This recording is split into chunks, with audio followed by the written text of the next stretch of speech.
So welcome to the African History Network show right here on 910 AM, the Superstation, the Future Radio. I'm your host, Brother Michael Imhotep. It is Tuesday, February 8th, 2022. And we are live. We're broadcasting also on our Facebook fan page, The African History Network, The African History Network, and our YouTube channel, Michael Imhotep, Imhotep. Well, a lot of people are talking about Arie and Joe Rogan. And Joe Rogan is a podcast host, among other things. And Arie announced back on between February 2nd and February 3rd, that she was pulling her music from Spotify, the streaming service, Spotify. And she cited two reasons. One was dealing with Joe Rogan and his usage of the N-word in numerous podcasts. And she actually posted on her Instagram stories.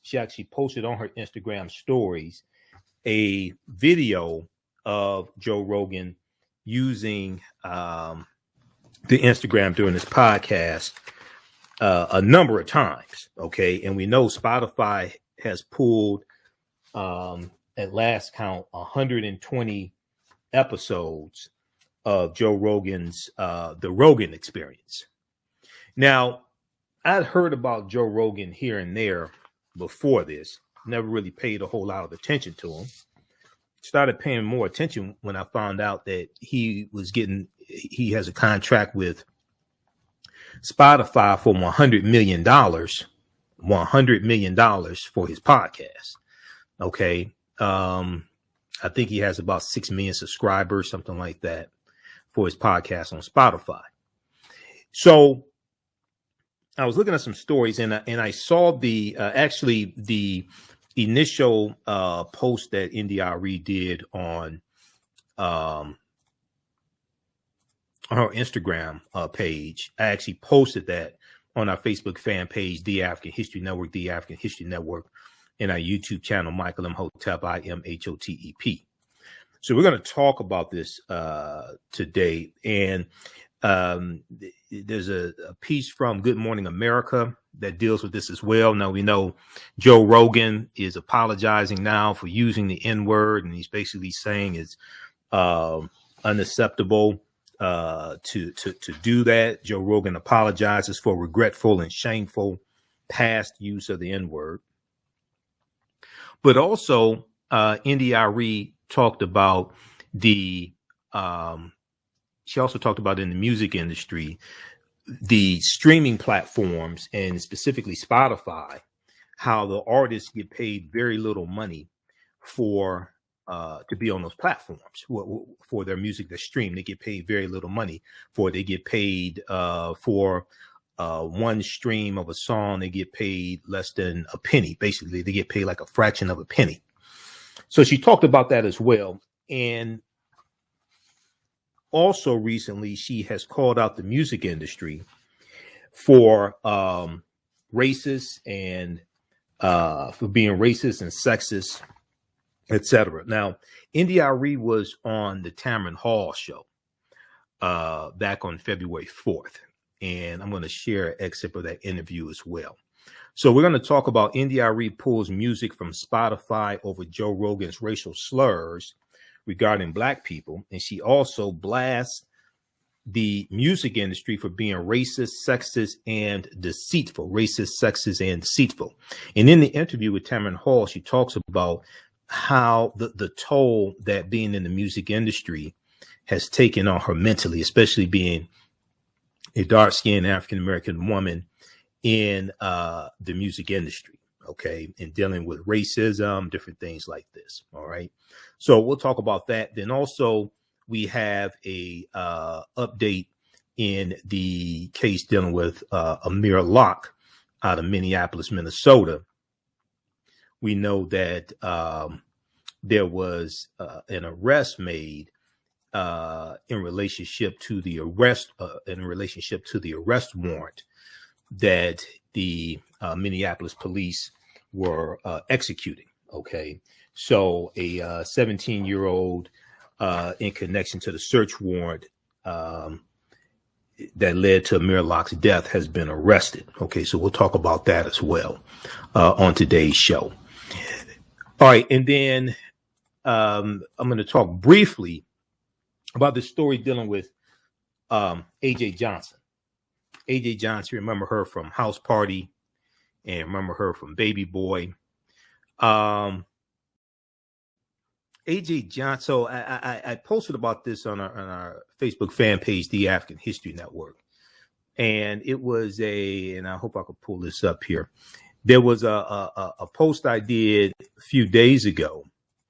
BlackAmericaWeb.com had this article dealing with AJ Johnson because on Angela Yee's podcast, Angela Yee from the Breakfast Club, it was a group of women. They were talking about sex, different things like this.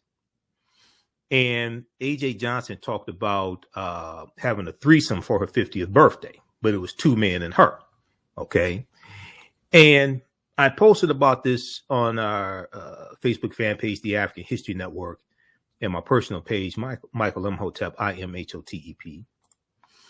And it got some interesting responses.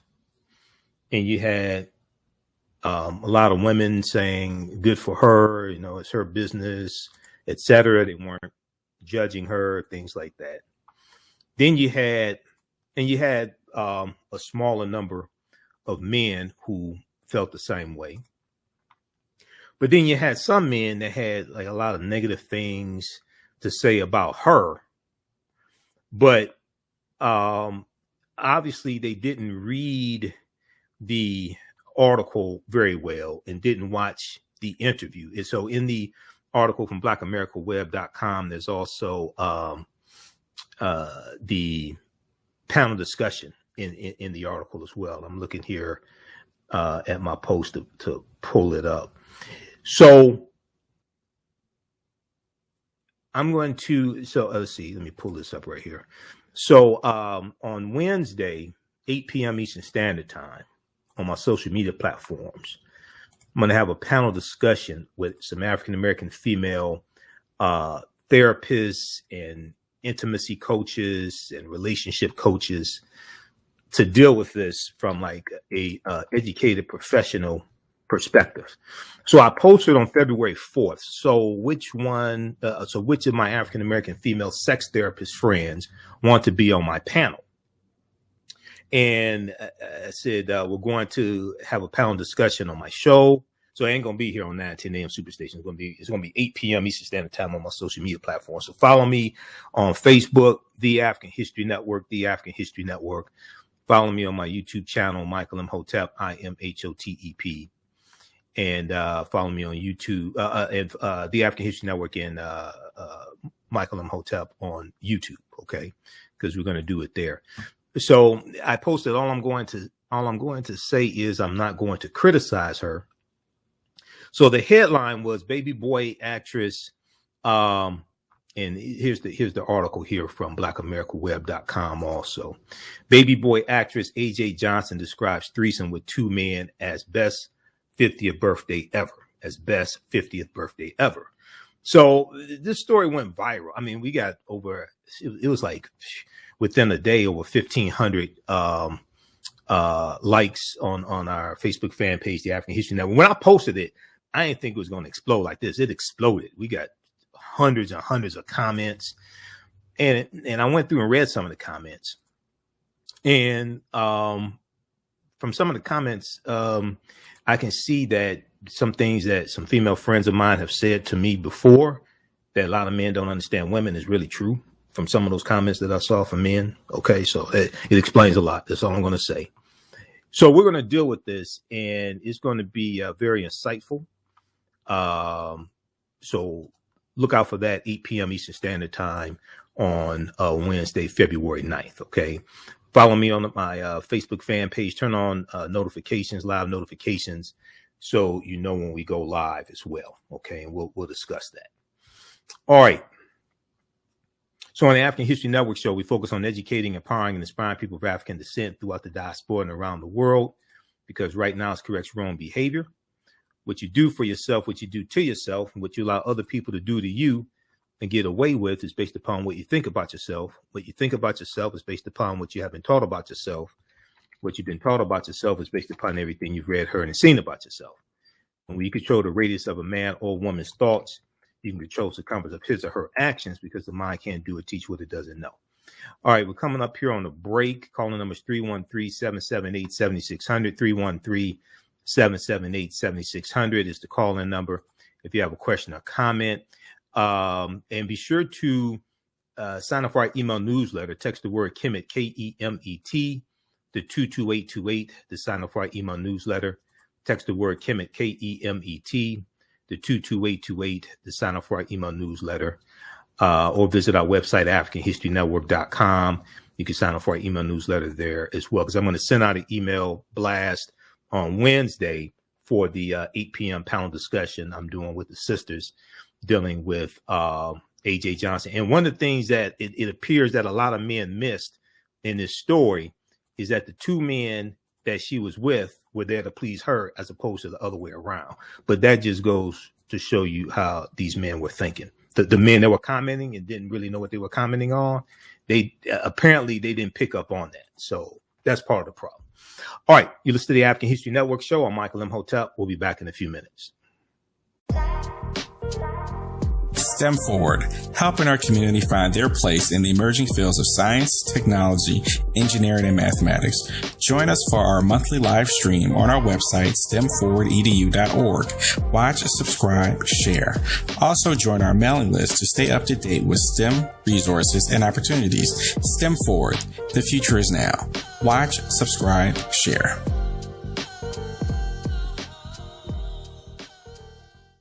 The work that I do is larger than the fashion industry. It's larger than the art world.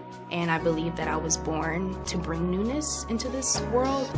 I'm Kaima McIntyre. I'm 24 years old and I'm an artist. I create everything from paintings to jewelry design, metaphysical jewelry to be specific, and fashion design.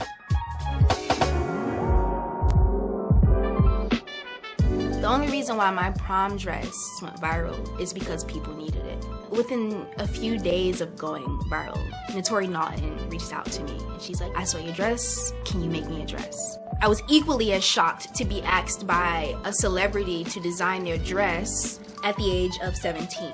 That's just one person, and the list just continues to go on to Janet Jackson, to Tyra Banks. It really hits home. That means that the discussion is happening on the grounds in real time. Welcome back to the African History Network show right here on 910 AM, the Superstation, the Future Radio. I'm your host, Brother Michael Imhotep. It is Tuesday, February 8th, 2022, and we are live. Calling numbers 313-778-7600 is the call-in number. If you have a question or comment, 313-778-7600 is the call-in number if you have a question or comment. Okay, so I want to jump into this first topic here, and this deals with Arie. And Arie announced back on Tuesday, February 1st, that she was pulling her music from Spotify, the streaming service Spotify. And one of the reasons that she cited, well, we're going to clip one here in just a second, Shakita. One of the reasons that she cited was the use of the N-word by Joe Rogan on his podcast. Now, this piece here from Insider.com. Also, there's a good article from BlackEnterprise.com on this topic as well that we'll discuss also. But this article here from Insider.com, BusinessInsider.com, Arie shares clips of Joe Rogan saying the N-word as she asks Spotify to remove her music over his language around race. So Arie says she's removing her music and podcasts from Spotify.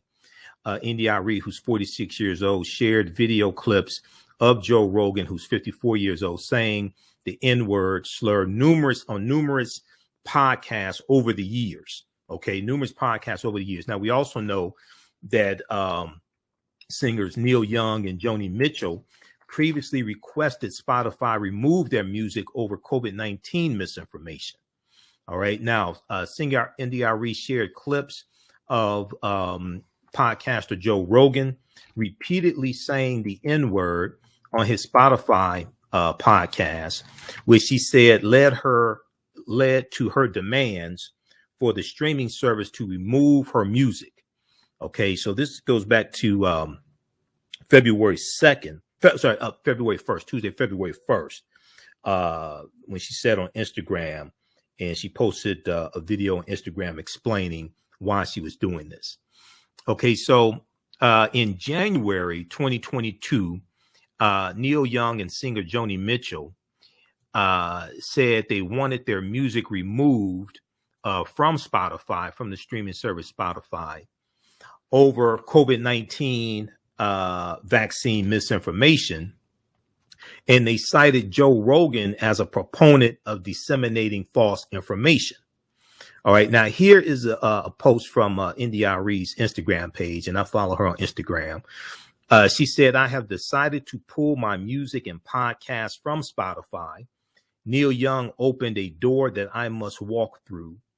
I believe in freedom of speech. However, I find Joe Rogan problematic for reasons other than his COVID-19 interview. So in the video, she explains how her reasons for removing her music from Spotify are go beyond Joni Mitchell and Neil Young.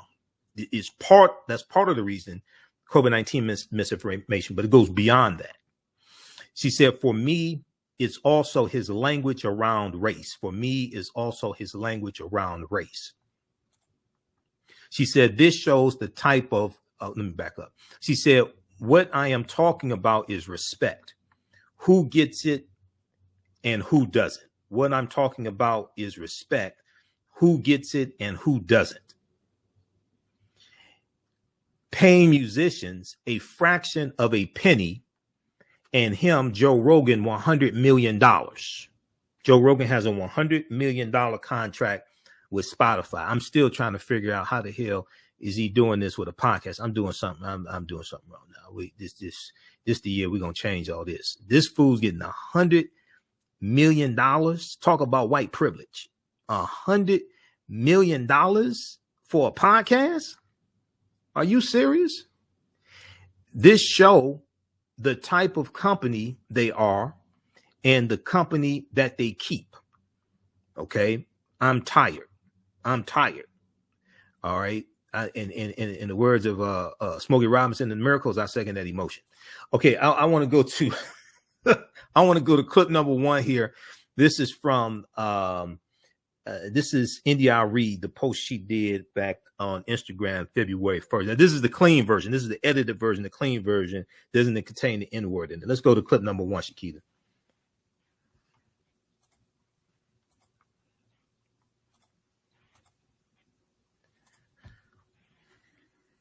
Okay, take it off mute. Hey, y'all. I want to leave a short message here about why I decided to ask my music be pulled off of Spotify. So check this out. I empathize with the people who are leaving for the COVID disinformation reasons, and I think that they should. I also think that Joe Rogan has the right to say what he wants to say. I also think that I have the right to say what I want to say. So as an artist who builds, Spotify is built on the back of the music streaming. So they take this money that's built from streaming and they pay this guy $100 million, but they pay us 0.003% of a penny. Just take me off. I don't want to generate money that pays this. Just take me off.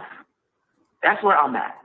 And I know that I'm actually, to be honest with you, surprised that my statements were picked up, because I thought people weren't really going to listen to me, because that's what I'm used to from the industry. But I'm glad that I am being heard, and for that reason, I want to clarify my statements. Again, this is why. Watch this. So we know how social media can be. Things can be doctored. People are taken out of context. It's happened to me many times.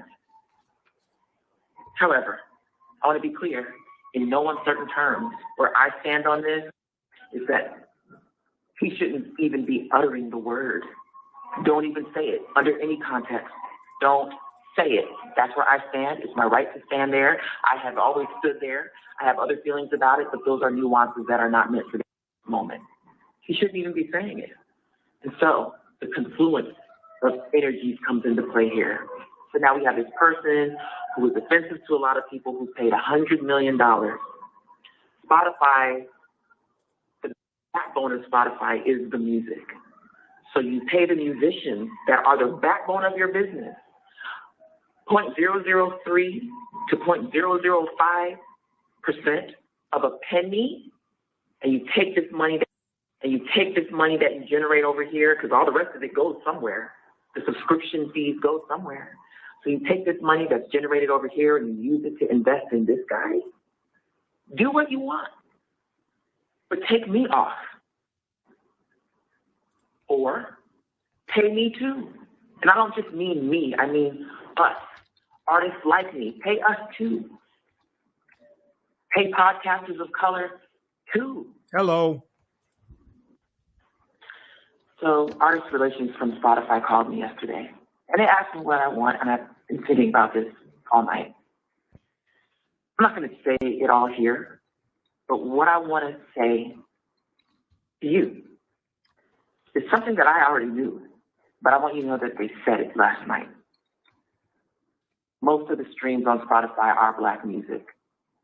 We know that if you're paying attention at all, you understand the role of Black music in this world. So that's the deeper nuance. There's the musicians, there's the Black music that is the backbone of the whole music industry, that's the backbone of Spotify too, who are historically underpaid and mistreated and all this stuff. Just there's a historical context here that makes all this matter. And then there's this guy, and you take this money and you pay this guy who says this stuff? No. And so it took Anil Young to open the door for someone like me, but I walked through it because I've been standing at this door for a long time.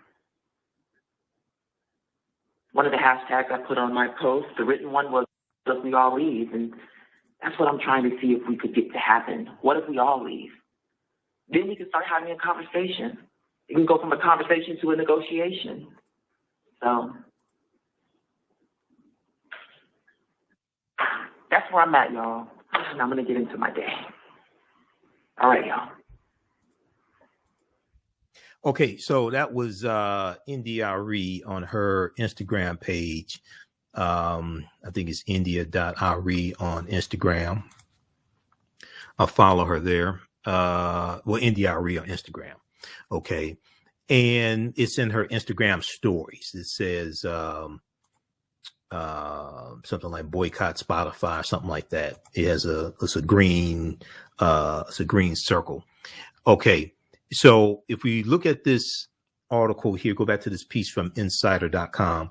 We're coming up on a break. We'll continue this on the other side of the break. Now, Arie, back on February 4th, was on the Tamron Hall show, where she explained this even more. We're going to go to that interview on the other side of the break.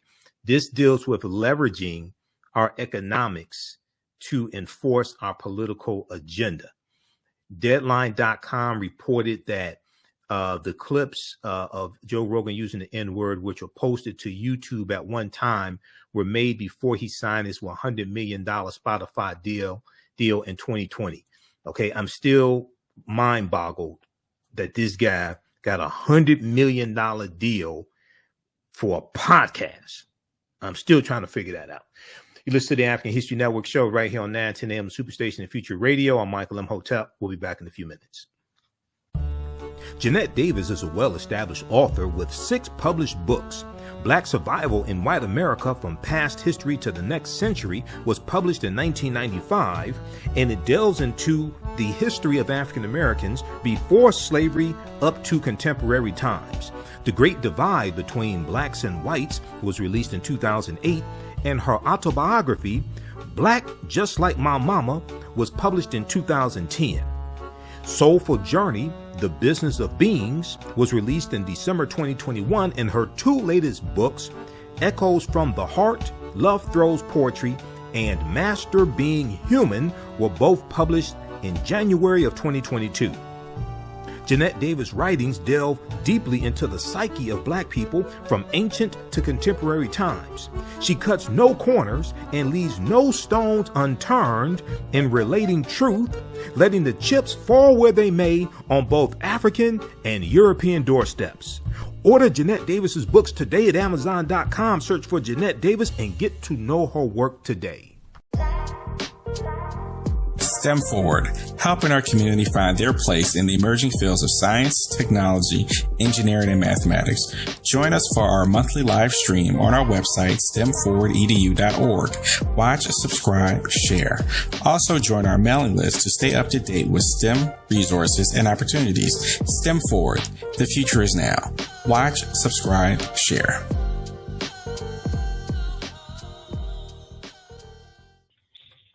Ted, the Superstation, Detroit's only African-American talk radio. Welcome back to the African History Network show right here on 910 AM, the Superstation, Future Radio. I'm your host, Brother Michael Imhotep. It is Tuesday, February 8th, 2022, and we are live. Calling numbers 313-778-7600, 313-778-7600 is the call-in number if you have a quick question or comment. All right. So I want to remind you, you can still register for the 10-week online class that I teach on the weekend. On Saturdays, it is Ancient Kemet, the Moors, and the Maafa, Understanding the Transatlantic Slave Trade, what they didn't teach you in school. And this class just started up this past weekend. This is a 10-week online class, 10-week online course that I teach. We deal with thousands of years of history and what leads up to the transatlantic slave trade taking place. Next class is Saturday, February 12th, 2022, 2 p.m. to 4 p.m. Eastern Standard Time. You can register at our website, AfricanHistoryNetwork.com. We do the sessions live. All the sessions are archived and recorded. You can go back and watch them anytime. So a year from now, you can go back and watch the entire course. You can use this information with your children. I would say the information is PG-13. It's not overly graphic. I don't do a lot of cursing, things like this. I don't use racial slurs in the class, etc. Okay. And I do a PowerPoint presentation. We have book references, articles, video clips. The class is on sale $80, regularly $130. And then on Sundays, I teach from the Civil War to the Civil Rights Movement and Black Power, 1865 to 1968, where we look at, and this class just started up also. Next class is Sunday, February 13th.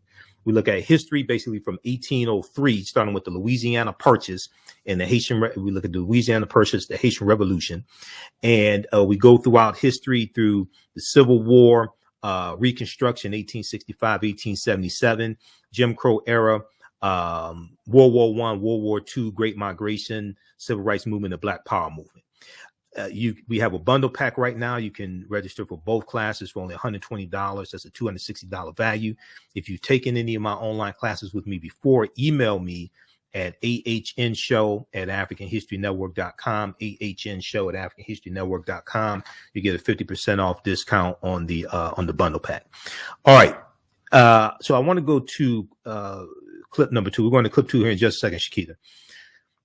So right before the break, we were talking about Arie, Grammy Award winner, singer, songwriter, Arie, who took to Instagram to talk about the fact that she was removing her music from the streaming service Spotify. Insider.com has this article. Arie shares clips of Joe Rogan saying the N-word as she asks Spotify to remove her music over his language around race. Now, the clips of Joe Rogan saying the N-word numerous times on his show. Now, also, there was one instance in the full video that Arie posted, it actually had clips of him saying the N-word. So on Thursday, the Grammy Award winner shared to Instagram.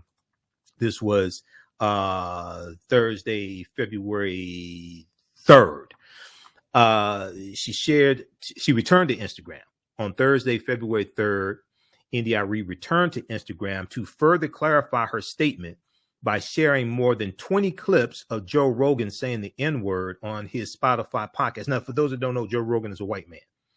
His podcast is called The Rogan Experience. One clip appeared to show Joe Rogan comparing African-American neighborhoods to the Planet of the Apes. Okay. And you can go on YouTube and just type in Arie Joe Rogan, and it'll come up with like the full video and come up with what he said. Because I was watching early day. It's still on her Instagram memories. Also, you can watch it there as well. It's still on her Instagram memories and actually on her Instagram page. And I'll show you right now because we still have it up here. Let me see something here. We've got we go here, Arie, view profile. And if you go to, let's see, if we go to her Instagram page, because I was on it today, right here where it says delete Spotify. Okay, this green dot right there, delete Spotify. You click on that, it says delete Spotify boycott, and it'll come up with it. Okay, it'll come up with it right there, and you can watch the whole thing. And she has all the clips and everything of Joe Rogan. Okay, so he got busted. Now, he came out and apologized. He said it was wrong. He shouldn't have done it, blah, blah, blah. Like, you a grown man. You a grown-ass man. You didn't know better when you were saying it? No, you just got caught. That's what it was.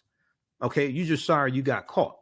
It's not like you had an epiphany between now and then. It's not like you read, Before the Mayflower or Destruction of Black Civilization or, Where Do We Go From Here? Chaos or Community by Dr. Martin Luther King Jr.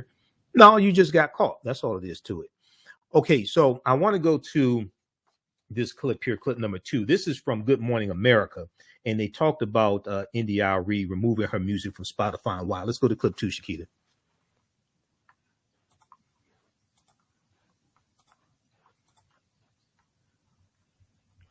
Popular podcaster Joe Rogan, he is apologizing this morning over past use of a racial slur. This as another artist asked Spotify to remove music in protest. ABC's Arie Shaw has more. Good morning, Arie. Good morning, Eva. We cannot even tell you the first letter of the word that Joe Rogan once repeatedly used. That is how bad it is. The star podcaster now coming under even greater scrutiny. This morning, Spotify reportedly removing over 70 episodes of the Joe Rogan Experience from their platform. This comes as the embattled podcaster is now apologizing for what he says is a regretful and shameful use of a racial slur multiple times over several years on his show. There's no context where a white person is ever allowed to say that word, never mind publicly on a podcast. And I agree with that now. I haven't said it in years. Rogan's use of the racial slur resurfacing after R&B singer Arie posted a compilation spanning several years on Instagram. Thing. Yes, saying the word. I already said is just like saying.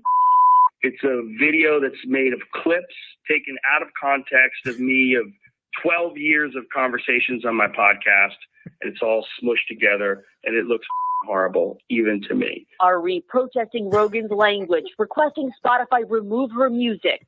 My hope is that some of my artist friends would follow and come along with me. Because one of the hashtags I put on my post was, what if we all leave? There is absolutely no circumstance that a white person should be using that racial slur, period. Spotify has faced growing pressure over Rogan's show. Artists like Joni Mitchell and Neil Young taking down their recordings over Rogan spreading COVID misinformation. Spotify right now is finding itself in a very serious predicament because on the one hand, they say they don't censor creators, but they've also got people saying things that are untrue and potentially damaging in a public health sense and racist on their platform.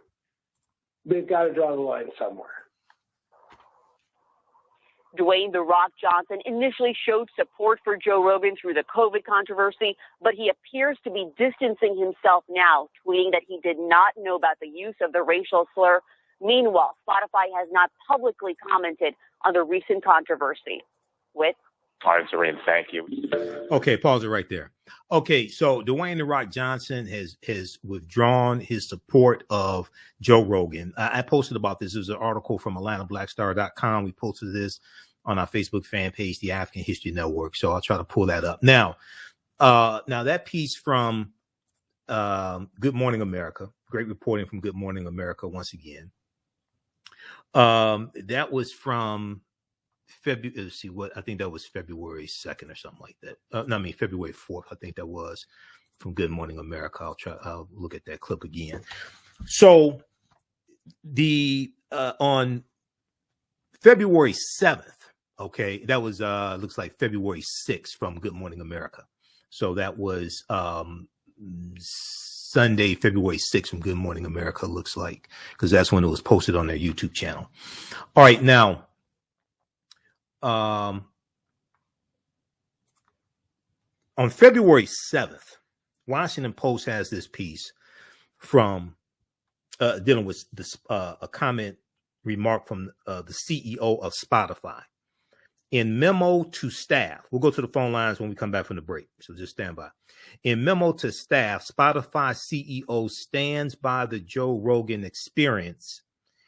Can't quote, canceling voices is a slippery slope. Canceling voices is a slippery slope, end quote.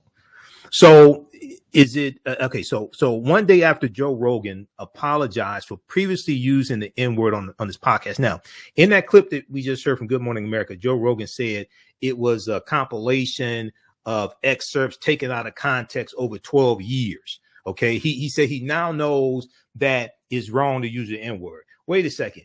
When did you come to the realization that it was wrong for you to use the N-word, and why didn't you go down and take down the shows where you used it in the first place? If now all of a sudden you come to this epiphany, why didn't you take it down yourself? You just got caught. That's all it is. So one day after Joe Rogan apologized for previously using the N-word on his podcast, Spotify chief executive Daniel Ek, EK, told employees that despite mounting controversies, pulling the Joe Rogan experience from the streaming platform would be a mistake. Pulling the Joe Rogan experience from the streaming platform would be a mistake. Quote, I do not believe that silencing Joe is the answer. Daniel Ek wrote Sunday in the internal memo shared with the Washington Post. Quote, we should have clear lines around content and take action when they are crossed, but canceling voices is a slippery slope. Now, criticism of Rogan's mega popular show, which is available exclusively on Spotify, has been building in recent weeks. Last month, more than 270 doctors and healthcare workers signed a letter urging Spotify to take action against Joe Rogan after Joe Rogan aired an episode the medical professional said spread false claims about the coronavirus. We'll continue this on the other side of the break. I'm going to let you hear Tamron Hall I'm going to let you hear India Arie from the Tamron Hall show from a few days ago, where India Arie explained this even more. You listen to the African History Network show. I'm Michael Imhotep, looking for a deal from Spotify or somebody. We'll be back in a few minutes. What does self-care mean to you? To us, it's an opportunity to reconnect with nature. A chance to create something remarkable. At Sage and Elm Apothecary, our handcrafted skincare and household products immerse you in Earth's sweetest nectar, connecting you to nature in a way you never imagined. See for yourself and visit us at sageandelmapothecary.com. Welcome back to the African History Network show right here on 910 a.m. the Superstation, the Future Radio. I'm your host, Brother Michael Imhotep. It is Tuesday, February 8th, 2022. Calling number is 313-778-7600. It's the calling number if you have a quick question or comment. Now, somebody posted here, India Arie didn't call Joe Rogan racist, because I saw a comment from her saying she doesn't think he's racist or something like that.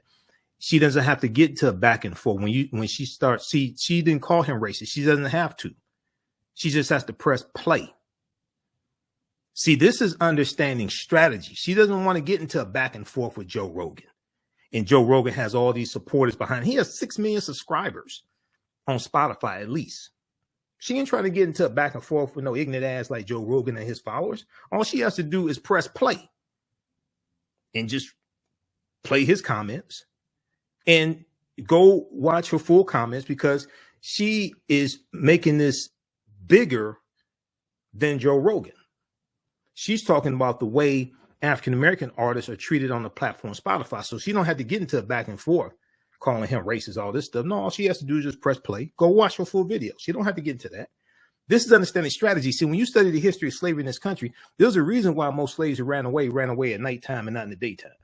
You got to understand strategy. You don't want to get into a back and forth calling him racist, all this stuff. No, you don't have to do that.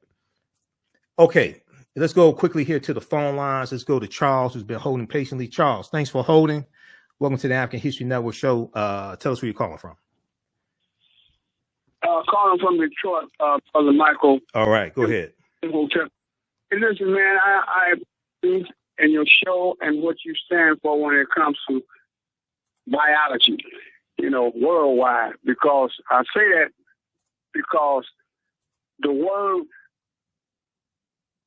Negro, the N word, people use that, I use it out of respect. But I think, me personally, we would increase the disrespect by calling one another black, by calling one another white, when we got all this biracial. You'd be surprised how many biracial people are walking and talking in this world, because ain't nobody got no straight up bloodline for one particular ethnicity or culture. We got Italian, Greek, mainly, Afro, the whole 9 yards. But it's better to me.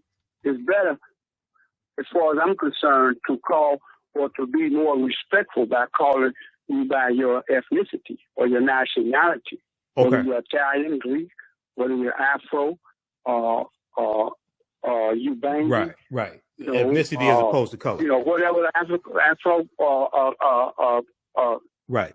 Okay, I got it, Charles. We're running out of time, Charles. Ethnicity instead of color. I got it. All right, call back tomorrow night. Thanks for calling. Thanks for holding. Okay, Shakita, we're going to go to clip 3.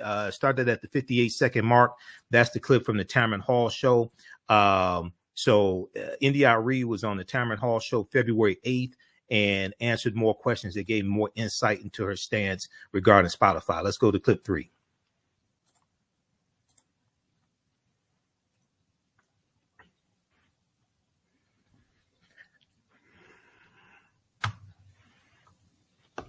All right. Okay. Our show from her home in Nashville, Tennessee. Welcome. I'm so happy to have you here. I can't wait to talk about so many things, but I've got to start with this big news that you just announced. In addition to that statement you put out on Instagram about the music industry, you have made a big decision. You are pulling your music and your podcast from the streaming platform Spotify. Joni Mitchell and Neil Young have been protesting the platform because of content on the Joe Rogan show related to COVID. You, though, have made the decision to pull your music and your podcast for a different reason, and it is about race.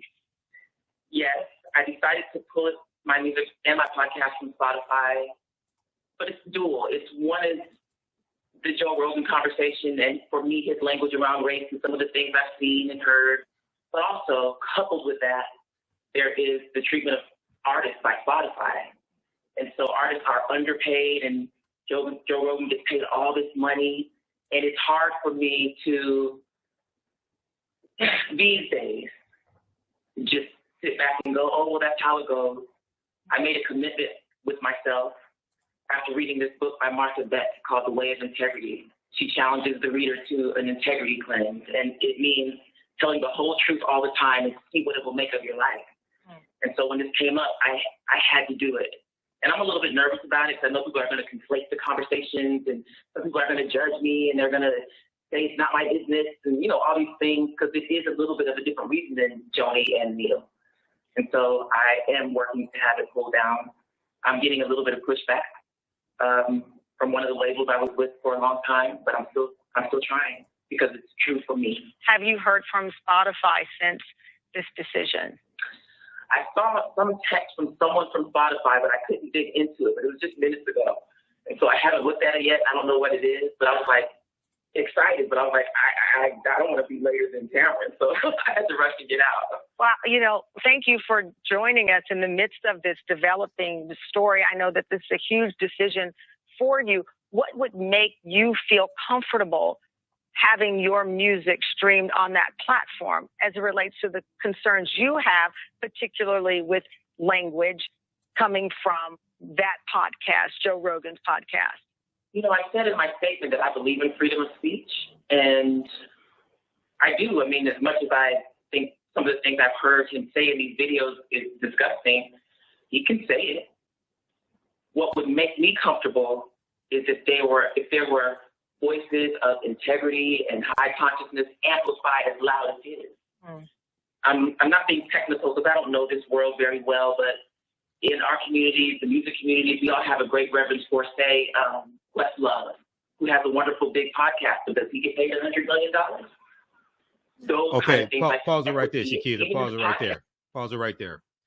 All right, those watching on Facebook and YouTube, keep watching. We're going to keep going with this. If you'd like this type of information, visit our website, AfricanHistoryNetwork.com. Register for the online classes I teach on Saturdays and Sundays. They help support us till I can get $100 million contract for a podcast. Ancient Kemet, the Moors, and the Maafa, understanding the transatlantic slave trade, what they didn't teach you in school, and from the Civil War to the Civil Rights Movement of Black Power, 1865 to 1968. You can also support us through Cash App and PayPal right on our website, also AfricanHistoryNetwork.com. And I'll be doing a special broadcast on Wednesday, 8 p.m. Eastern Standard Time on our social media platforms with my sex therapist experts and relationship experts, dealing with AJ Johnson, dealing with her comments on the Angela Yee podcast. Okay. So we'll talk about that as well. Baby boy actress AJ Johnson describes threesome with two men as best 50th birthday ever. It beats the hell out of going to Applebee's for your birthday, I'll tell you that. But not that I would know. But right now it's correct. Wrong behavior is not over till we win Wakanda forever. We'll talk to you tomorrow. Peace. Stand by. Okay, let's go back to this clip here from this is from the TheAHNShow show. Let me cue this back up. All right, stand by, everybody. Share this broadcasting on social media platforms. Invite your friends to tune in also.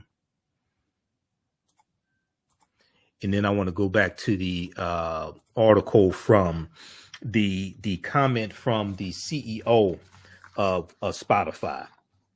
Canceling voices is a slippery slope. So is it all right? Do you have African-American podcasters on Spotify calling white people racial epithets and calling Jews racial slurs and things like that? Is that okay? I'm just curious. Do you just you just remove those shows and leave them on? Is that okay? I'm just curious. Okay, so this is from the TheAHNShow show, February 4th, 2022. Let's cue this back up here. Stand by.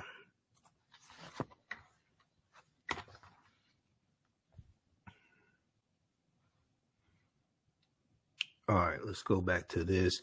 Okay, so Grammy Award-winning singer and songwriter Arie joins TheAHNShow for a candid conversation about her career and experiences in the music industry. She says circumstances over the years have left her to believe that the music industry is racist, sexist, and deceitful. Also recently announcing that she'll be pulling her catalog and podcast from Spotify. The 20-year music veteran details how the platform's support of podcaster Joe Rogan led her to this new revelation. Okay, let's go back to this interview. I saw some text from someone from Spotify, but I couldn't dig into it. But it was just minutes ago.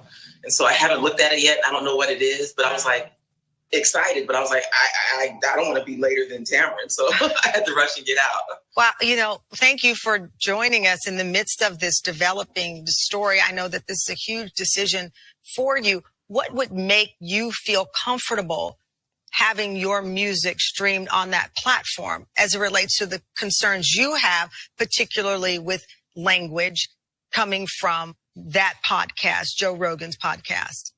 I said in my statement that I believe in freedom of speech, and I do. I mean, as much as I think some of the things I've heard him say in these videos is disgusting, he can say it. What would make me comfortable is if there were voices of integrity and high consciousness amplified as loud as his. I'm not being technical because I don't know this world very well, but in our communities, the music communities, we all have a great reverence for, say, Questlove, who has a wonderful big podcast, but does he get paid $100 million? Those kind of things, like the equity, even in the podcast world, I'd love to see. But also what would make me comfortable is for artists to get paid more than a fraction of a penny. And so now we're all amplified and not just him. To your point with Neil Young and Joni Mitchell and others, their issue was with guests and content on his show that were deemed COVID disinformation. And because of that, Spotify responded late Sunday saying it will add a content advisory label to any podcast episode that includes a discussion about COVID-19. Joe Rogan, in a video on Instagram, he said that he's not trying to promote misinformation or be controversial, saying that he will, quote, do his best to make sure that he's researched these topics and try harder to get people with differing opinions. Would you like to see a statement more specifically from Joe Rogan as it relates to your concern about race? Personally, yes. I'm curious what all that is.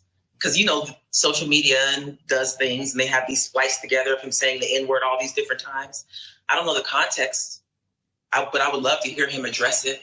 So having your podcast removed and having your music removed from the streaming platform is the way right now you feel you can find peace with this? My hope is that some of my artist friends would follow and come along with me. Because one of the hashtags I put on my post was, what if we all leave? Because if you take the power from them, the power is taken. And also, streaming doesn't pay artists a lot. No platform pays as much as the art is actually worth. But, if you ask an artist, it's worth more than gold. But that's how we feel about our art. But some of the other streaming platforms pay better. And so if we all leave Spotify, or enough of us leave, they'll either change it, or people who want to hear you will stream you somewhere else where you can get paid better.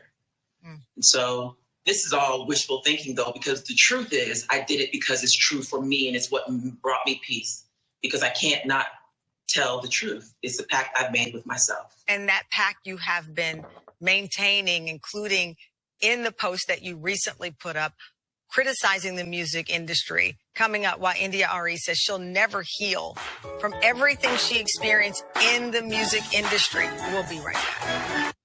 Okay, and we'll pick this up on the other side of this commercial. Okay, so we're going back to that. All right, now we're going to come back to that here in just a second. I want to go back to this article from the Washington Post, and then we're going to do an update in the Amir Locke case out of Minneapolis, Minnesota. A teen has been arrested in connection to the search warrant that led to Amir Locke's death.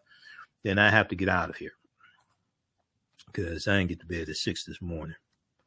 I was up working and editing video, and it's been a busy day.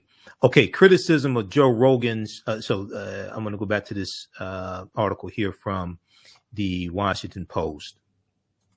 This is in memo to staff. Spotify CEO stands by the Joe Rogan experience.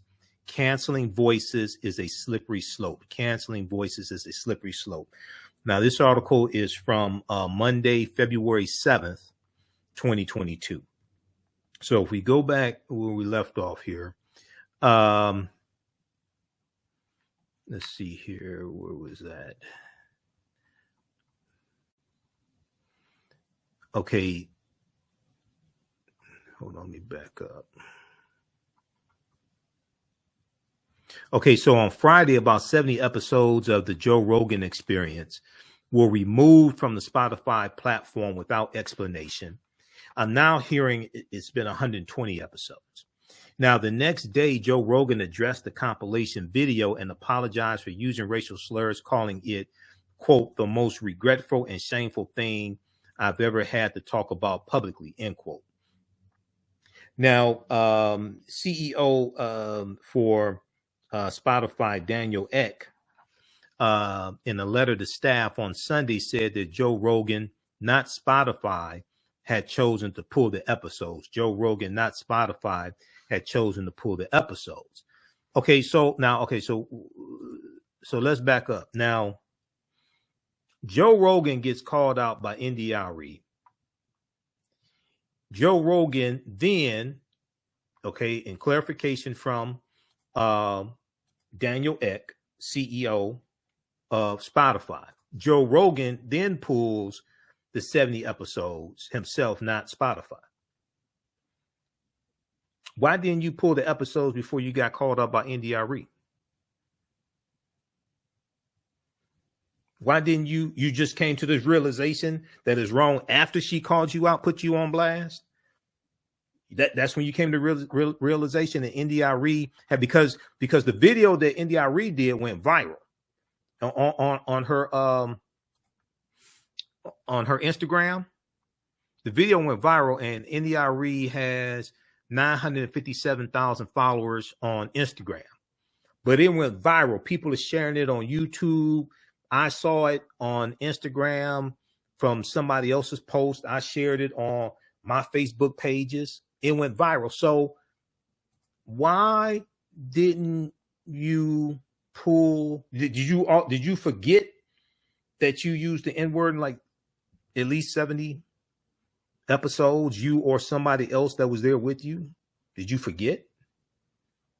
All of a sudden you had like Total Recall, like Arnold Schwarzenegger in his movie Total Recall. Why didn't you pull those before now?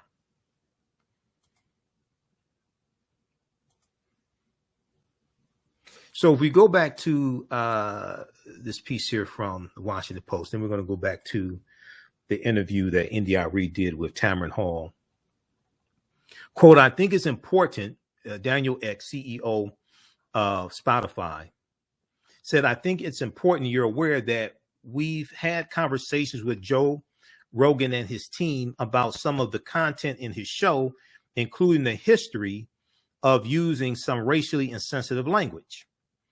Following these discussions and his own reflections, he chose to remove a number of episodes from Spotify. Okay, now let's look at this. Let's go back and look at this. So Rogan said the usage of the N-word was over the course of 12 years. All right.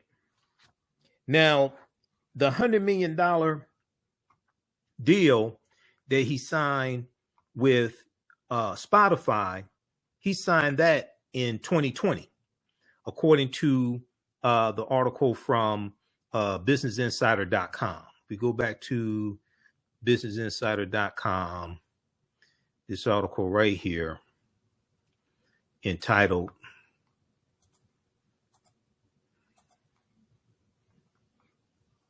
this article right here from businessinsider.com. Arie shares clips of Joe Rogan saying the N-word as she asked Spotify to remove her music over his language around race. This is from February 5th, 2022. Now, in here, it says that, okay, on Thursday, so she posted 20 clips of Rogan. Deadline.com reported that the clips, which were posted to YouTube at one time, were made before Joe Rogan signed his $100 million Spotify deal in 2020. So Spotify, What type of research did you do on Joe Rogan before you signed this $100 million deal with him? Did you know that he used the N-word repeatedly on his podcast before you signed this $100 million deal with him? Or did you just overlook it because you didn't care? Did you know that Joe Rogan used the N-word repeatedly on his podcast over the course of 12 years before you signed this $100 million deal with him? Or did you not care?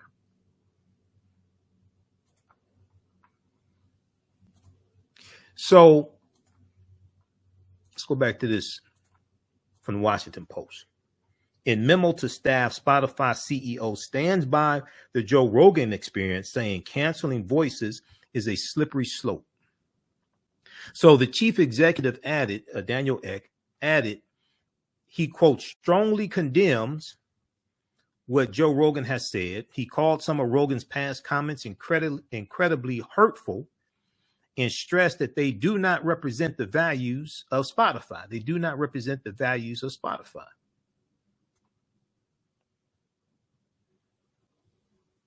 So here's the full statement from CEO Daniel Ek to Spotify staff. Spotify team, there are no words I can say to adequately convey how deeply sorry I am for the way the Joe Rogan experience controversy continues to impact each of you. Not only are some of Joe Rogan's comments incredibly hurtful, I want to make clear that they do not represent the values of this company. I know this situation leaves many of you feeling drained, frustrated, and unheard, underpaid also. I think it's important you're aware that we've had conversations with Joe and his team about some of the content in his show, including his history of using some racially insensitive language. Okay, now they posted this on Twitter. Let's look at the full statement on Twitter. Well, this was shared to Twitter.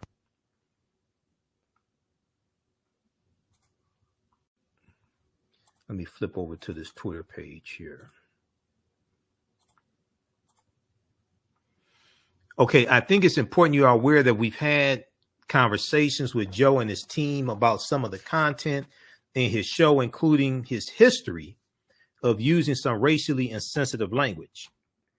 So even Spotify CEO admits that it's a history. He admits it wasn't one or two instances. It's a history. It wasn't like over 1 or 2 months. This is over years. Following these discussions and his own reflections, he chose to remove a number of episodes from Spotify. He also issued his own apology over the weekend. Okay.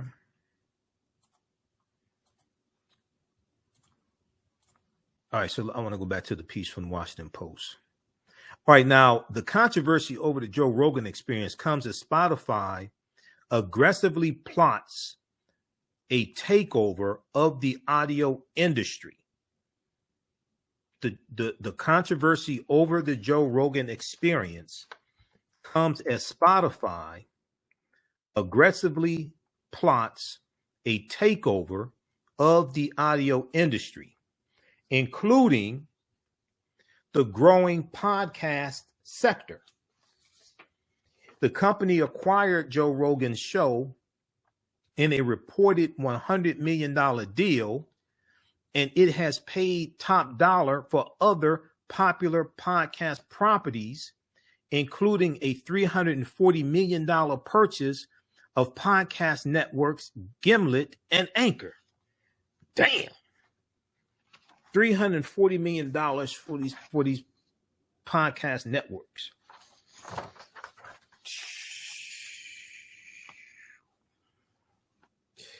All right. Now, Daniel Ek, CEO of Spotify, said those ambitions sometimes clash with Spotify's ability or desire to moderate content. as Spotify works toward becoming the top global audio platform. Daniel X said, quote, these kinds of disputes will be inevitable. These kinds of disputes will be inevitable. Well, not if you have a policy that says you can't use racial slurs on the air, because I bet you if Mr. Louis Farrakhan wanted to have a podcast, I bet you wouldn't let him. I bet you if Mr. Louis Farrakhan had a podcast and he was saying things about Jews that you agree with, you pull it. So it's like, this really ain't that difficult. These kinds of disputes will be inevitable. Not if you have a policy that you can't use racial slurs for different ethnic groups and things like this. Spotify's stance in many ways echoes how Netflix responded to the controversy surrounding its Dave Chappelle stand-up special, The Closer, last fall. While a number of critics panned the highly watched special as transphobic, Netflix chief executive Ted Sarandos said the program did not violate the company's guidelines on hate speech and violence, and he declined demands to remove it from the streaming service. But this is different. This is different than that. See, once again, my question. So it appears that at least the majority of Joe Rogan using the N-word on his podcast was before he signed the deal with Spotify. Has he done it since he signed the deal with Spotify? One. And two, what type of research did you do on his show before you signed the deal? And three, if you knew that he had a history using the N-word, why'd you sign the deal? Spotify. Daniel Eck. As with our other talent, we work hard to support their creative freedom, even though this means there will always be content on Netflix some people believe is harmful, Ted Sarandos, co-CEO of CEO of Netflix, said. Now, in an attempt to promote diversity of voices, Daniel X said Spotify would spend $100 million obtaining and promoting music and other types of audio content from creators belonging to historically marginalized groups.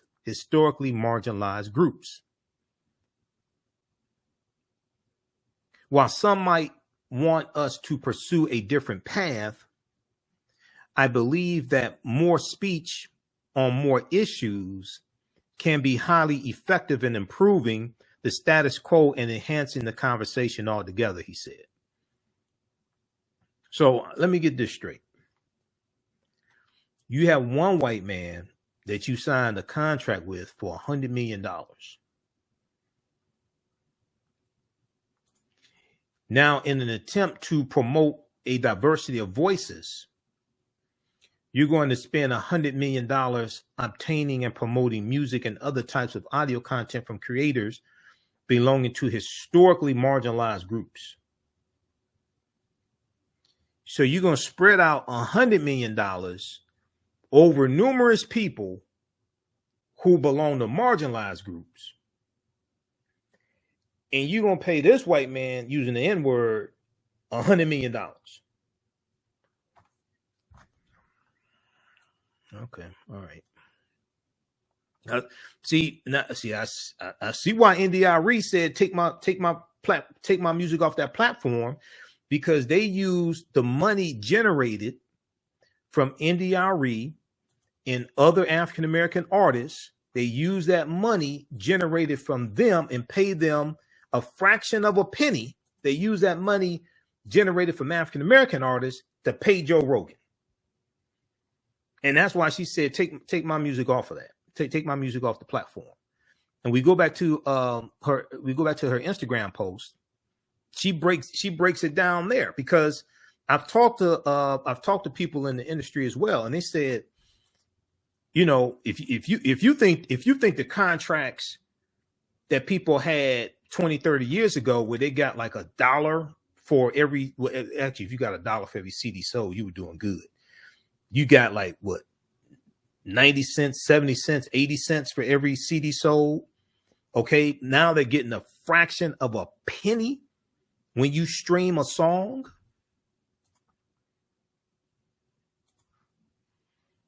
Paying musicians. This is the post Arie did on her Instagram page. Paying musicians a fraction of a penny. And him $100 million. Him referring to Joe Rogan.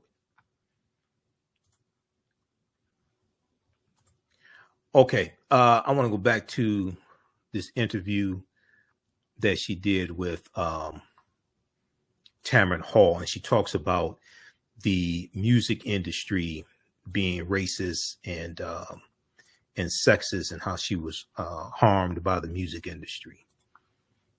She charges that the music industry is racist, sexist, and deceitful. Arie, who went viral a few weeks ago after posting a series of Instagram posts calling out the music industry for being, quote, racist, sexist, and deceitful. When you hit send on that post, what did that feel like for you? I was just speaking my mind that day.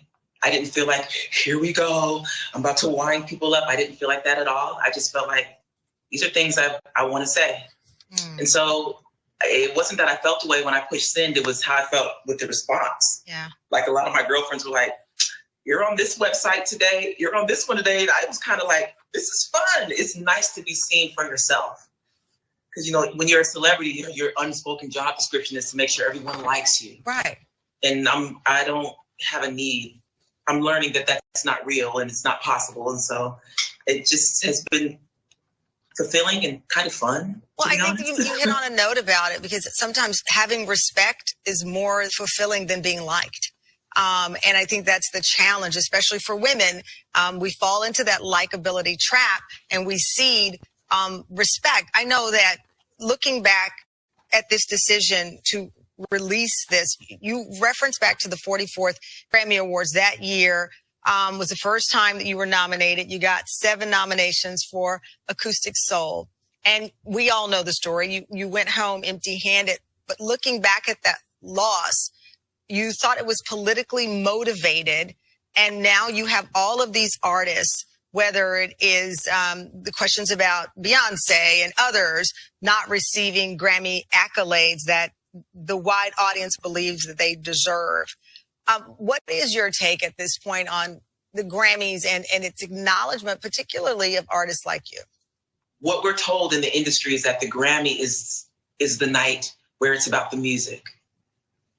But really, you know, there are a lot of other award shows that are about chart positions and who's popular, and it's fine because they don't say they're about the music. They say they're about the charts.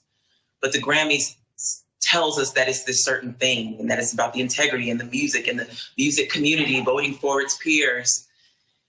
But in the end, there are all these political happenings that come into play that make it so that the awards can be skewed.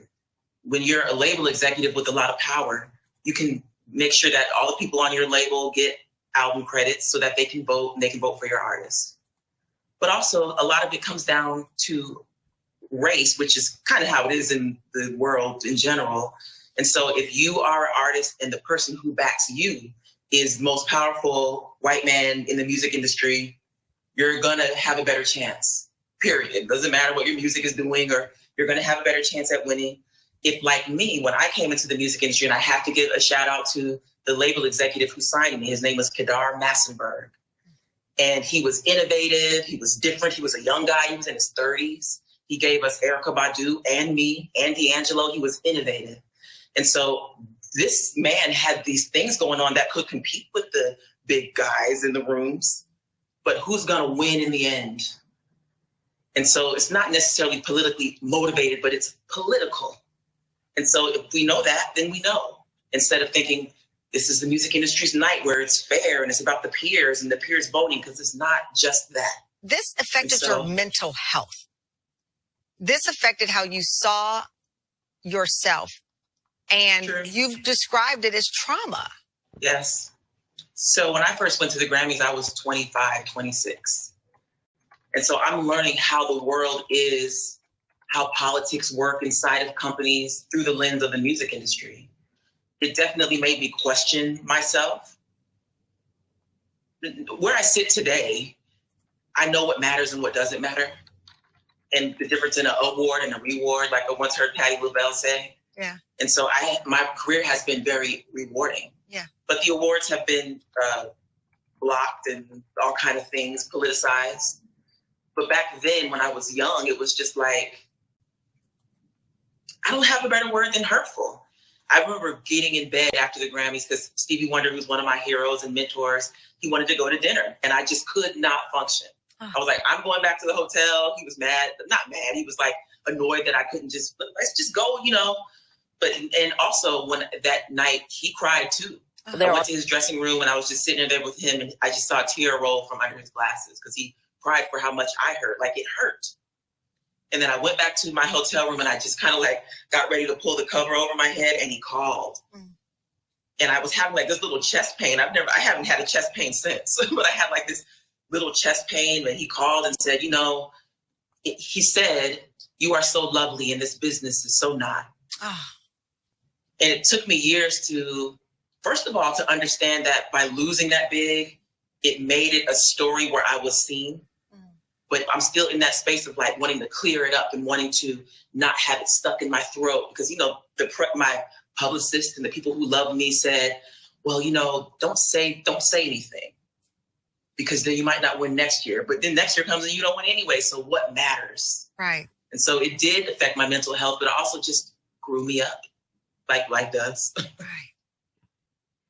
All right. So fantastic interview that Tamron Hall did on the Tamron Hall show with Arie, Grammy Award winning singer, songwriter Arie. That's on February 4th, 2022. That's on Tamron Hall's YouTube channel. Okay.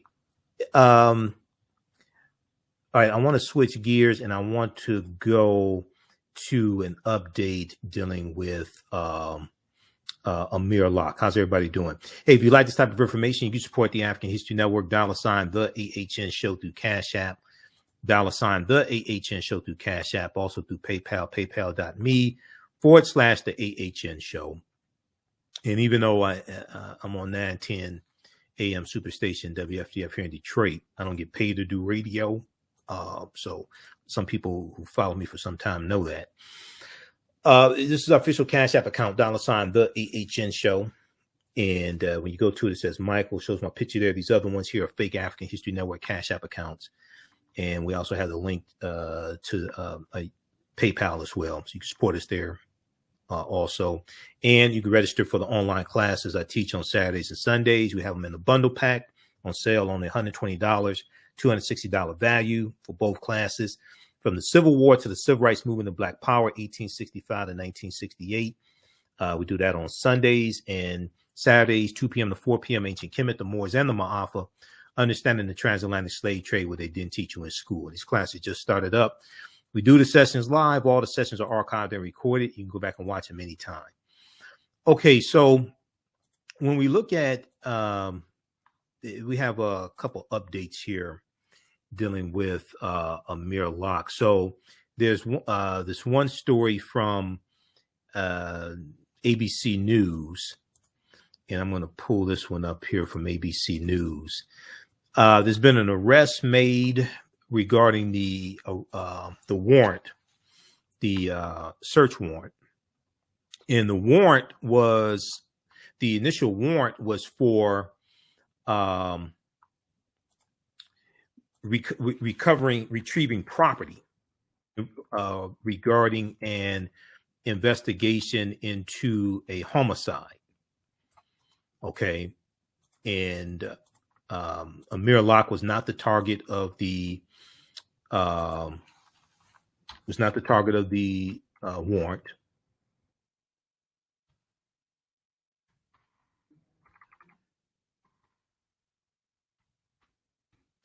Let me pull this up here.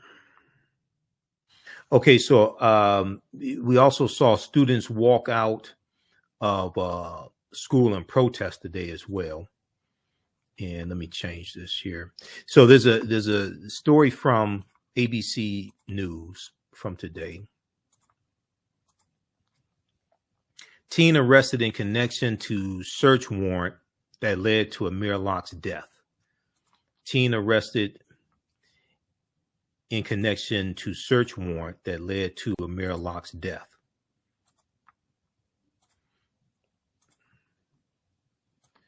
And okay. So I'm going to change the caption here. All right. If we look at this piece here from ABC News from February 8th, 2022. A 17-year-old has been arrested in connection to the search warrant that led to the death of Amir Locke, 22 years old, who was shot and killed by a Minneapolis police officer, a member of a SWAT team, executing a no-knock warrant. Now, this happened last Wednesday. Now, Amir Locke was shot last Wednesday. Amir Locke was shot last Wednesday. He was not named in the no-knock warrant, according to civil rights attorney Benjamin Crump. The warrant was executed on behalf of the St. Paul Police Department, who was searching for a homicide suspect.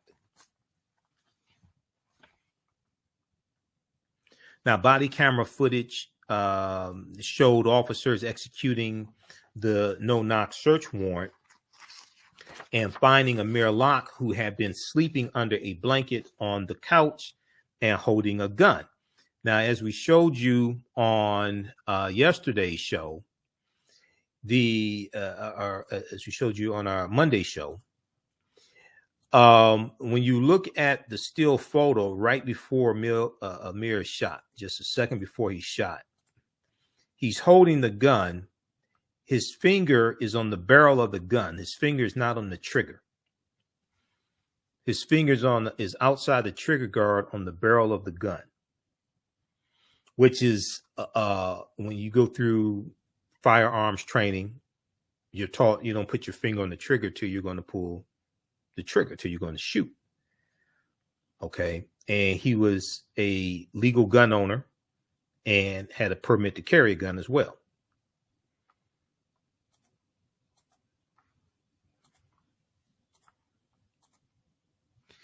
Now, Amir Locke is seen holding a gun as he sits up and was shot less than 10 seconds after officers entered the room, still covered in the blanket. The suspect, Amir Locke's 17-year-old cousin, the suspect who was arrested as Amir Locke's 17-year-old cousin, was arrested Monday afternoon in Winona, Minnesota, the St. Paul Police Department said Tuesday. Officers from the Minneapolis Police Department had been to the apartment where Amir Locke was killed 10 times in the last 7 months for 911 calls related to threats, disturbances, narcotic activity, suspicious activity, and domestic abuse, according to 911 calls obtained by ABC News. Now, once again, Amir Locke wasn't the target of the search warrant. It wasn't a suspect in anything. He was just there visiting his cousin. He was just there, innocent, visiting his cousin. But in 911 calls obtained by ABC News, police had been to that apartment where Amir Locke was killed. They had been there 10 times in the last 7 months. Now, the most recent 911 calls have been placed for unknown trouble on February 1st, 2022, and a suspicious person on January 19th, 2022, according to police records.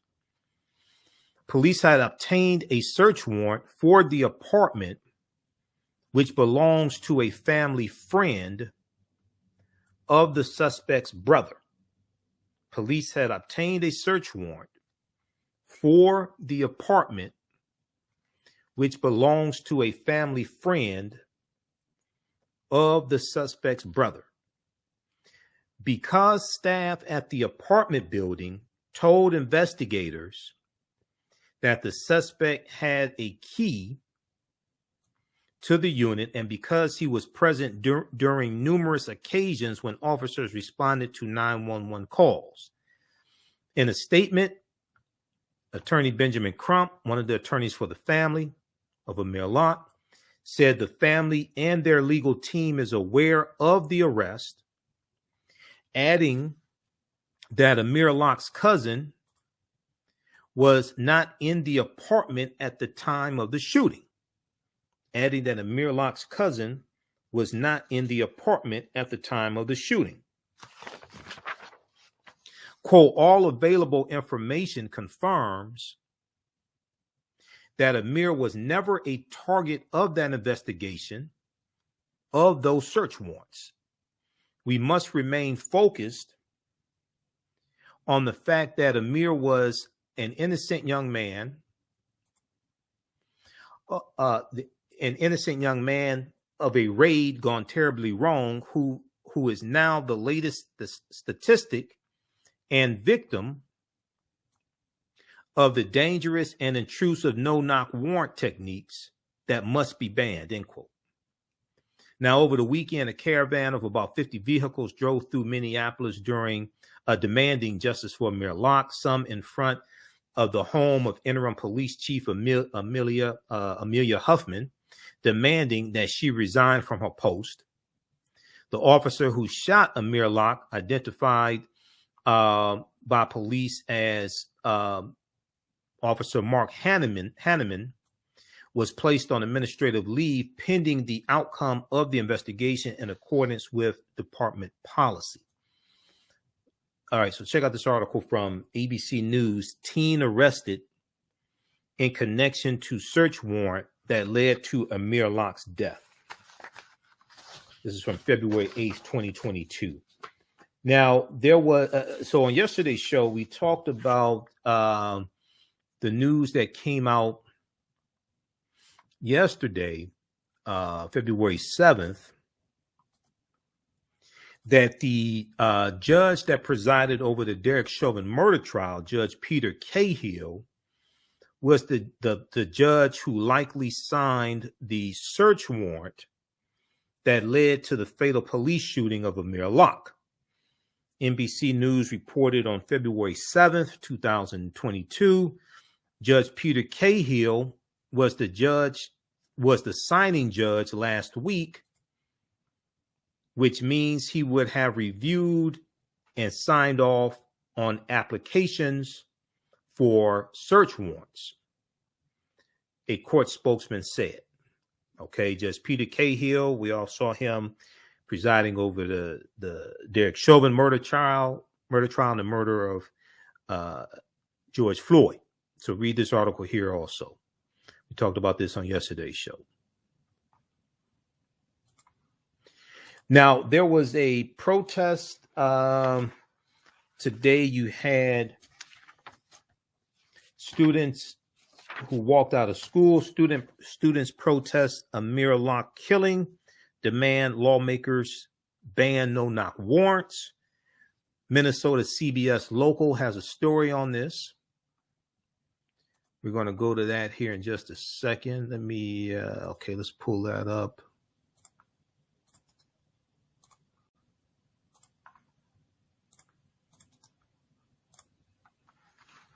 Okay, students protest Amir Locke killing.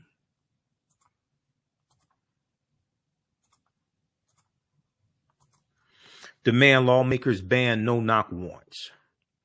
And I think we have this story here also. There was another rally earlier today. Some St. Paul students marched to the governor's residence to demand a ban on no-knock warrants.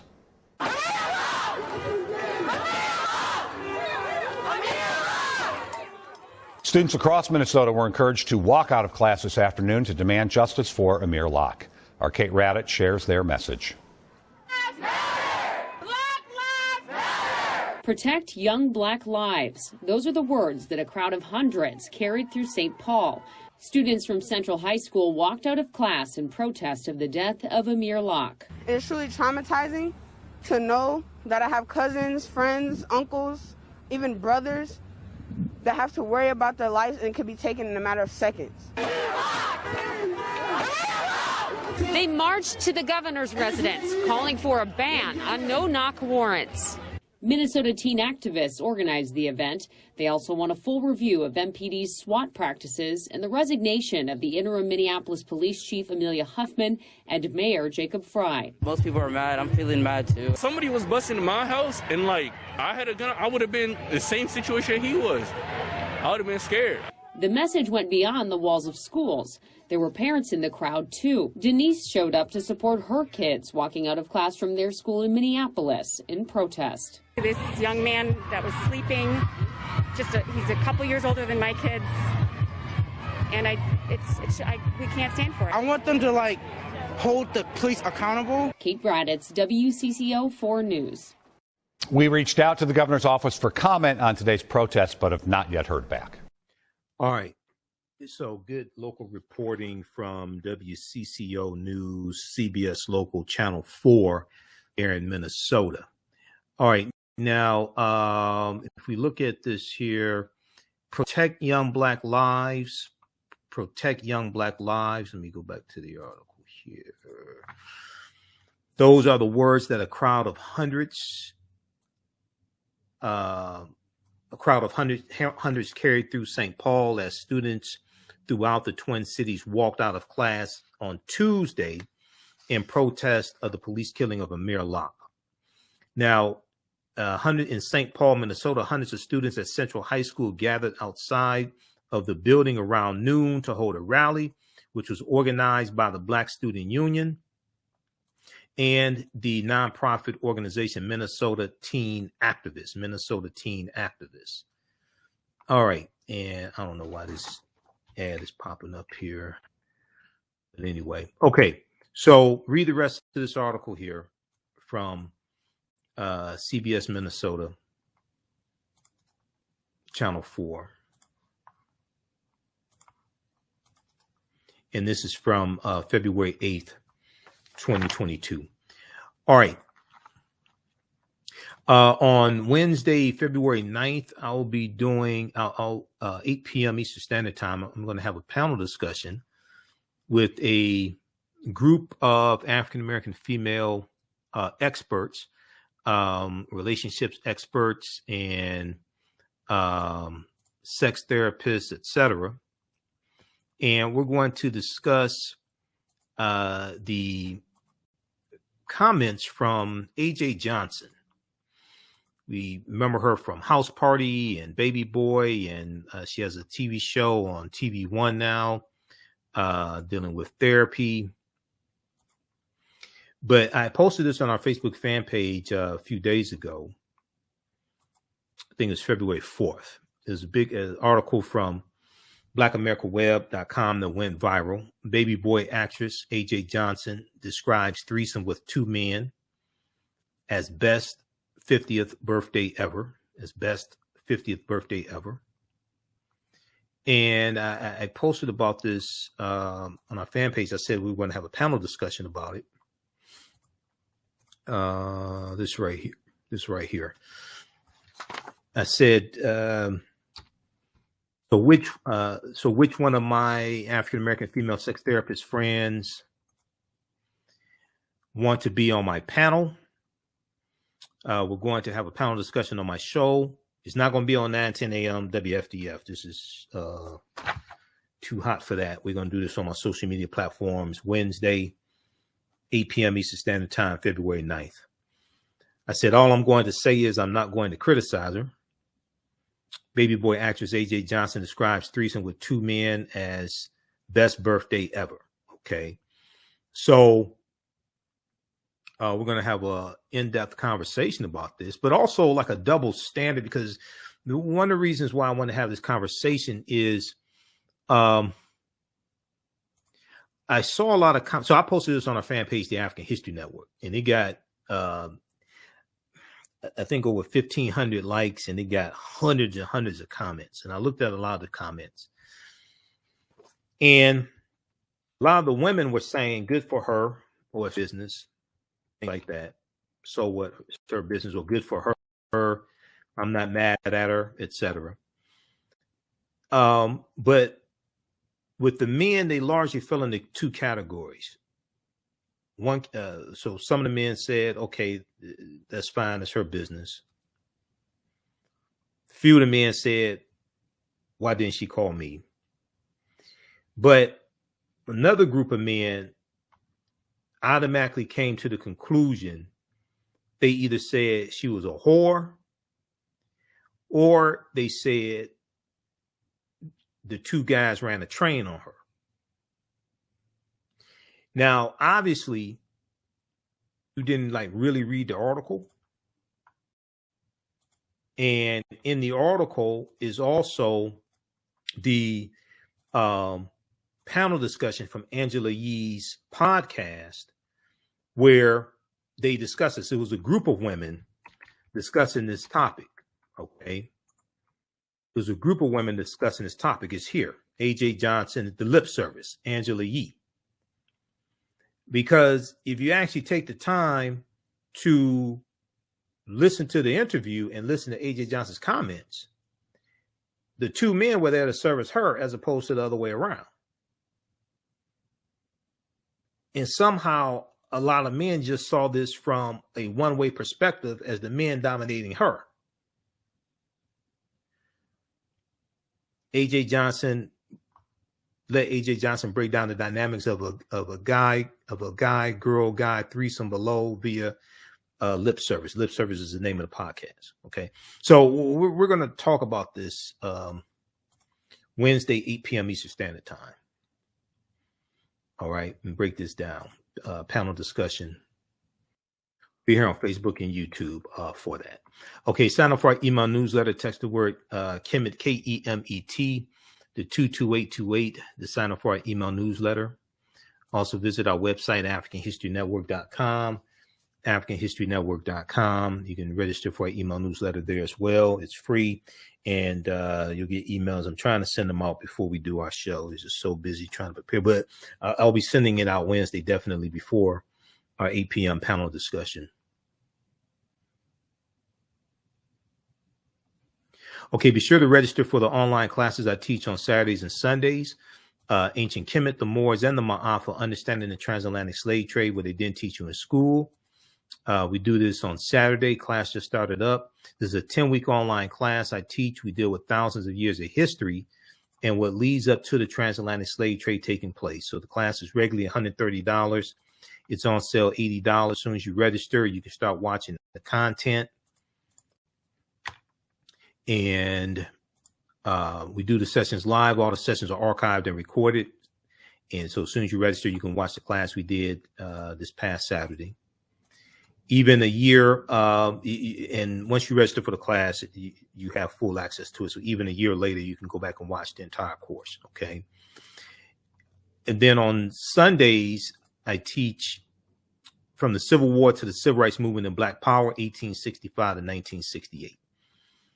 And we go through each class, go through and analyze approximately a 10, 15, 20-year period of history to see what happened to us after slavery ended. And we look at the Reconstruction era. We look at the Civil War, Reconstruction era, Jim Crow era, World War I, World War II, Great Migration, Harlem Renaissance, Civil Rights Movement, and Black Power movement. Okay, from the Civil War to the Civil Rights Movement and Black Power, 1865 to 1968. Next class is Sunday, February 13th. We do that 2 p.m. to 4 p.m. Eastern Standard Time. And we have the classes in the bundle pack also, so you can register. You can get both classes for only $120. It's a $260 value.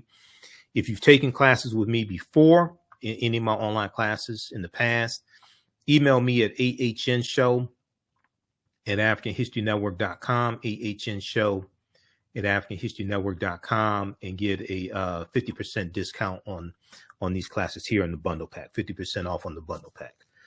All right. Okay, look, we have to get out of here. Remember, at the African History Network, we focus on educating, empowering, and inspiring people of African descent throughout the diaspora and around the world. because right now it's correct wrong behavior. It's not over till we win. Wakanda forever. We'll talk to you tomorrow. Peace. Thanks for tuning in. Jeanette Davis is a well-established author with 6 published books. Black Survival in White America from Past History to the Next Century was published in 1995, and it delves into the history of African Americans before slavery up to contemporary times. The Great Divide Between Blacks and Whites was released in 2008, and her autobiography, Black Just Like My Mama, was published in 2010. Soulful Journey, The Business of Beings, was released in December 2021, and her 2 latest books, Echoes from the Heart, Love Throws Poetry, and Master Being Human, were both published in January of 2022. Jeanette Davis' writings delve deeply into the psyche of Black people from ancient to contemporary times. She cuts no corners and leaves no stones unturned in relating truth, letting the chips fall where they may on both African and European doorsteps. Order Jeanette Davis's books today at Amazon.com. Search for Jeanette Davis and get to know her work today. STEM Forward, helping our community find their place in the emerging fields of science, technology, engineering, and mathematics. Join us for our monthly live stream on our website, stemforwardedu.org. Watch, subscribe, share. Also join our mailing list to stay up to date with STEM resources and opportunities. STEM Forward, the future is now. Watch, subscribe, share.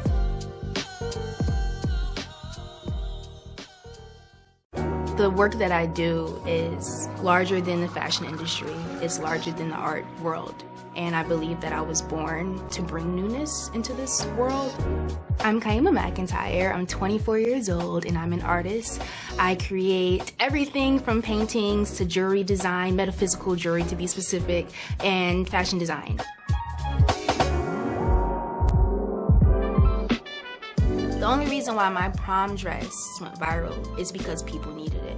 Within a few days of going viral, Notori Naughton reached out to me and she's like, I saw your dress, can you make me a dress? I was equally as shocked to be asked by a celebrity to design their dress at the age of 17.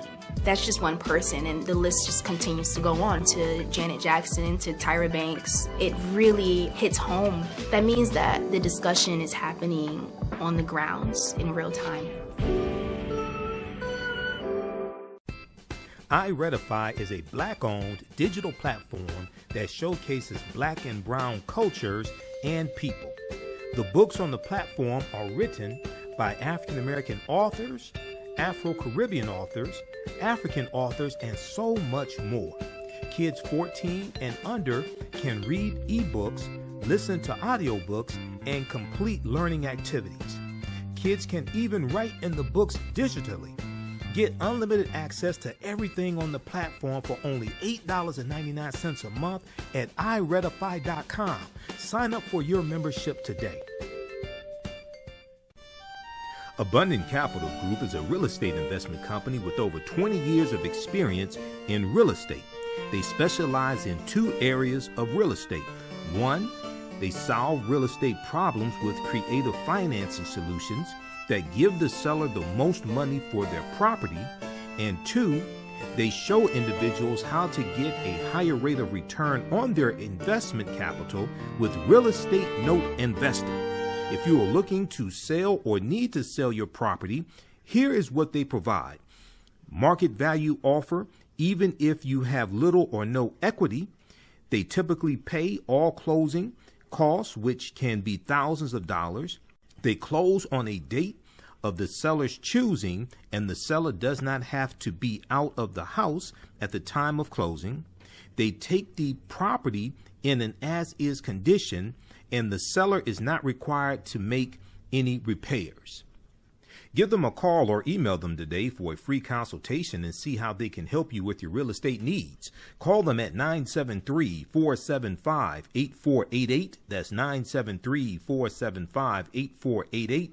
Visit their website, abundantcapitalgroup.com. That's abundantcapitalgroup.com. And email them at acg@abundantcapitalgroup.com. Follow them on Instagram and Facebook at Abundant Capital Group. What does self-care mean to you? To us, it's an opportunity to reconnect with nature. A chance to create something remarkable. At Sage and Elm Apothecary, our handcrafted skincare and household products immerse you in Earth's sweetest nectar, connecting you to nature in a way you never imagined. See for yourself and visit us at sageandelmapothecary.com.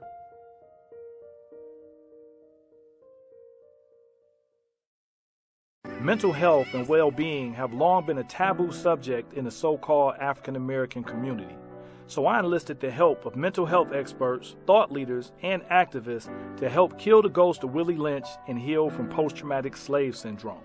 We experience trauma a lot of times on a subconscious level. So sometimes something happens to us and we know that it's traumatizing, but we don't really recognize the extent of the trauma. Soul in Motion, celebrating 38 years in the arts. This energetic ensemble of dancers and drummers was started by percussionist Michael Friend and is led by choreographer Associate Director Pam Lassiter. Based in the Washington, D.C. area, Soul in Motion is now accepting bookings for Black History Month, Juneteenth, and summer festivals in 2022. Soul in Motion is also available for more intimate events like naming ceremonies and weddings. To find out more or to book your date, call 240-452-1349 or send an email to info@soulinmotion.org. Be sure to check us out on Facebook, Instagram, and YouTube. Soul in Motion, celebrating our history, our culture, our future. Soul